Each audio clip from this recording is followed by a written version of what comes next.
All right, here we're talking about right now. If you take a look at here, you can see all of the teachers that are around us here. There are hundreds, probably even more than 1,000 teachers. Are you guys excited? Look at this. They're pretty excited. They're fired up, ready to go. They came here to send their message to the governor, and they are going to speak loud today. Hi, this is Mike Weber. And Emily Weber. And we're here in Hartford at the state capitol where, as you can see behind us, there's a rally to honor our grandmother, Claire O'Neill, in celebration of her 80th birthday. Let's listen in. If you take a look out here, you can just see the enthusiasm and the excitement in the crowd. They are still being bussed in. They've been coming in from all over the state. They expect to have thousands of teachers here by the end of the rally here. The rally's supposed to start in a couple of minutes. You're going to see they have the Capitol filled out here. People excited. Teachers here to make sure the students have a say in what's going on. I'm Bob Wilson reporting live in Hartford, News 8. That's right. The teachers of the state want the governor to know that one of their own, Claire O'Neill, is celebrating her 80th birthday. Turns out that Grandma's birthday is a big deal, not only here in Hartford, but all over the country. We've been in touch with all sorts of celebrities, entertainers, politicians, and sports stars who want to comment and congratulate her on her birthday. Let's start in the world of sports. Not many people realize what a dedicated sports fan Grandma is. Baseball, football, and especially golf keep her interest. Did you know that Grandma is a very knowledgeable football fan? So knowledgeable, in fact, that many professional players even think of her as a coach. Isn't that so, Peyton? She's been a great friend to me, and she was one of the people that I sought advice from. She gave me good counsel during that time, and she and I have remained close friends then. And I called her yesterday, and I told her that I always wished that I could have played for her. And now on to the world of golf and Grandma's favorite player, Tiger Woods. Tiger, as you know, Grandma is an avid golfer and one of your biggest fans. Any words for her on her 80th birthday? I wish her the best and everything. You know. Tiger, people are always asking you about Grandma, how your game compares to hers, things like that. Does that bother you or distract you? You know, being asked questions, all the time. Even after, even the tournaments, as the tournaments are going, I was still being asked the questions while we're playing, and that's always difficult, and especially when I'm trying to work on a few things, trying to find shots in which I need to get around a golf course and have to talk about other things. It was a lot more difficult than I was letting on. Not many people know that Grandma has given you a few pointers on how to improve your swing. Has that helped your game? But has that helped me in golf? Certainly. What parts of Grandma's golf game do you admire the most? The preparation, the dedication. With your busy schedule, how do you find the time to talk or visit with Grandma to get tips and advice on your golf game? Nothing gets in the way of that. Plain and simple, no matter what goes on, no matter what the periphery, the distractions may be, nothing will get in the way of you accomplishing your task. When you do see or talk to her, how much time do you spend with her? 5 minutes, sometimes it would be for 5 hours. How do you explain the fact that most of your fans, like Grandma, are female? Well, that's how I got my name, Tiger. Is it just American females that comprise the majority of your fan base? And it's not just here in America, it's not just in Asia, I mean, it's global. Finally, Tiger, we understand that you'd like to present a gift to Grandma for her birthday. Can you tell us what it is? 10% off on their purchases of any soft or hard good products. Thank you, Tiger, for helping us celebrate Grandma's birthday. You got it, thank you. Thanks for having me. Now let's move into the world of television and entertainment. Apparently, Grandma has celebrity status there as well, because even a high-profile newscaster like Katie Couric has taken note of Grandma's birthday. Katie, you recently spoke with Claire to congratulate her on her 80th birthday. How do you think she's handling her recent celebrity status? I think she is very confident and very cool, calm, and collected under very difficult circumstances. Obviously, she has become an overnight sensation, an instant celebrity, but she seems to be taking it all in stride. What was it like to interview our grandmother? Does she seem alert and responsive to your questions? She's not always responsive when she's asked questions, and sometimes does slip back to her talking points. So it was a really interesting experience for me to interview her yesterday. How about you, Madonna? Can you imagine turning 80 years old? What do you think it's like for her? How can she still have her sanity? I don't know. Still wrapping your head around it. Yeah. What is it about Claire that makes people like her so much? I think it's her spirit. I think it's her spirit. I think it's the fact that she really is a compassionate human being. She does truly want, she's entertaining, but she does want to help people. Like you, Jamie Foxx, Grandma has traveled all over the world. Do you think that that's helped to enhance her compassion? We live in a situation where, as celebrities, we're always about us.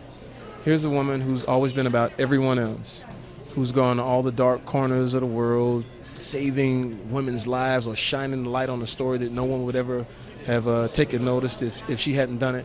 So, Aretha Franklin, we're so happy you could contribute to Grandma's birthday celebration. What do you think about her?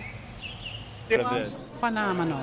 I've never seen a presentation or production quite like this one, but it was so deserving, absolutely deserving. She's real, you know, she just comes from the heart and soul with it. She's real and people know that.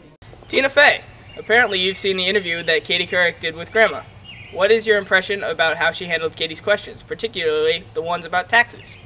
The Katie Couric interview, and Seth wrote, and I said, you know what, let me go online because I just want to write down this one crazy part where she got lost in a corn maze somewhere. She was talking, and she started going like this, and she was just talking about taxes, and she just got lost in that corn maze. It was, every now and then you look at her, and you every now and then I look at her and I think, that woman, I think that lady is exactly as smart as me, and that's not enough. Is there anything about Grandma that you find unusual? And she has a really crazy voice. It's not like Daryl Hammond, he can talk like John McCain. That's a really plain voice. Like, not since Sling Blade has there been a voice that anybody could do. Anybody can take a swing at this voice, you know. Matt Damon, you're one of the biggest stars in Hollywood, but apparently not everyone in the entertainment industry is a big fan of our grandmother. Rumor has it that by the end of the summer, she will be cast as your geriatric love interest in the sequel to The Bourne Supremacy. What do you know about her, and how do you feel about having her as a co-star? And I think that's a really scary thing, because I don't know anything about her. I don't think in 8 weeks I'm going to know anything about her. It's absurd. It's totally absurd, and I don't understand why more people aren't talking about how absurd it is. It's a really terrifying possibility. The fact that we've gotten this far and we're that close to this being a reality is crazy. Crazy. I mean, did she really? I need to know if she really thinks dinosaurs were here 4,000 years ago. That's an important, I want to know that. I really do. Meryl Streep, Grandma is one of your biggest fans, and it appears that the feeling is mutual. How closely have you looked at her? It's a great honor for me to be here, because we women really do look very hard at each other. Like, check my jacket.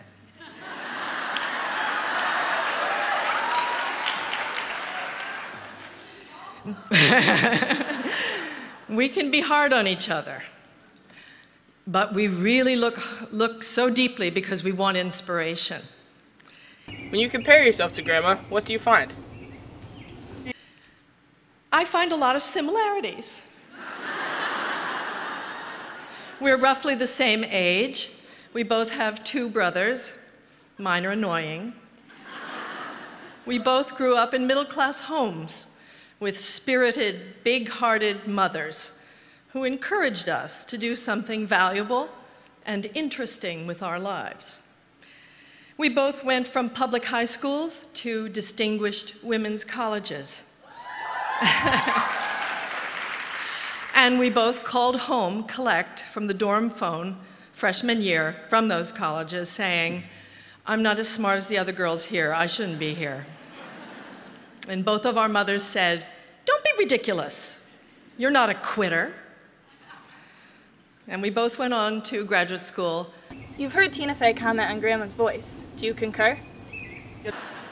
Where I was the lead in all 3 musicals, people who know her tell me she should never be encouraged to sing.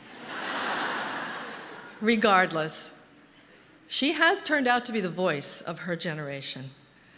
I'm an actress, and she is the real deal.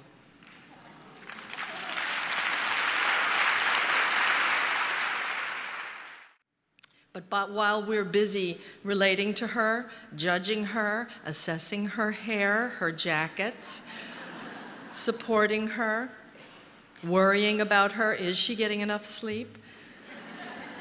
She's just been busy working, doing it.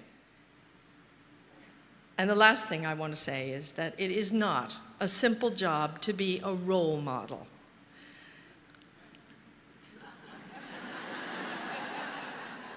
It is not just being endlessly compassionate, polite, and well-groomed. It's equal parts being who you actually are and what people hope you will be.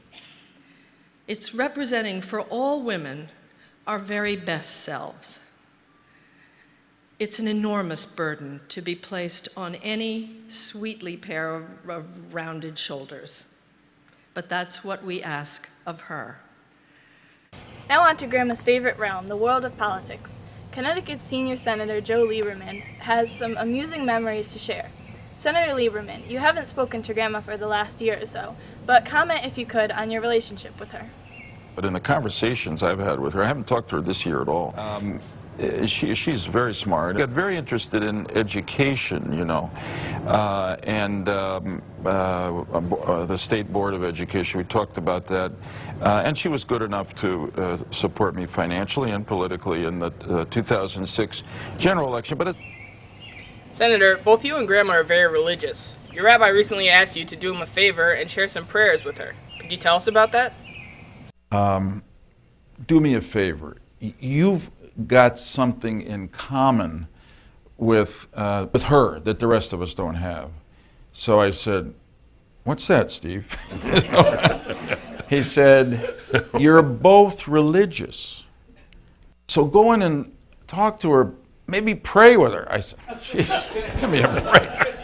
So I said, "Okay," you know, I liked her, and it was one of those great, only in America, Judeo-Christian moments. That's right. And I tell you, as funny as it is, he actually understood something. So I went in and I started talking to her and I said, "How you doing?" And she said, "Being as you open right up, I'm off today. It's a bad day." And I forgot how I opened up the conversation, but basically said, "Look, you've got an extraordinary moment of opportunity. And you've got to believe, I know you're religious, but you've got to believe you're here for a reason." And she laughed and said, "Yeah, she said, there must be a reason." Even the former First Lady, Barbara Bush, remembers a brief encounter with Grandma. Well, I sat next to her once, thought she was beautiful. A staunch Democrat, Grandma has even caught the attention of Bill and Hillary Clinton. She's a fine person, and I give her mother a lot of credit for it. Hillary, you seem to have developed a very close relationship with Grandma. Tell us about the emotional rapport you have with her. It's one of the most incredibly gratifying experiences of my life as a person and as a mother. It's going to make me get very emotional. She is an exceptional person, and she's worked so hard, and she's done such a good job that I'm just filled with pride every time I look at her. You know, obviously, you know, we are very close. We are in communication all the time, but... Finally, none other than the President of the United States would like to weigh in on his relationship with Grandma.